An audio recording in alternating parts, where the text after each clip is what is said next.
The 1989 pro-democracy protests, which ended in the Tiananmen Square crackdown, in which hundreds, if not thousands of people died, was really a turning point. The government realized it could never again let the world see these horrible images. They need to crack down on any threats before they ever reach that large scale. They need to control the thought leaders and opinion makers. And this is why, right now, it's one of the darkest periods for human rights in China. I start my job in January of 2014.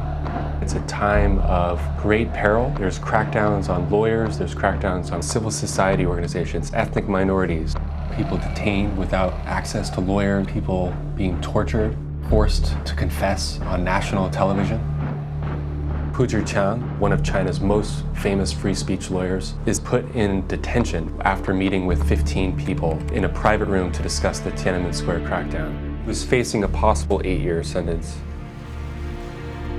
So I start doing many press interviews and TV interviews. There's a crackdown going on right now in China. Social media, calling Amnesty members from around the world to take action.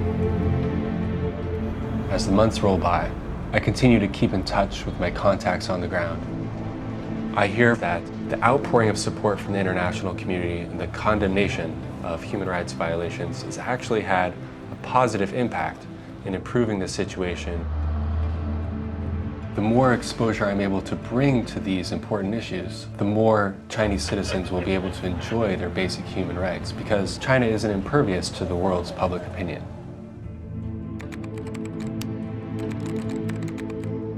And he's been the lawyer for Ai Weiwei, so he's been a very important legal voice and also a very important critic, which is why the government probably... Doing human rights work in China today, there are no 100% success stories, but we can limit the damage.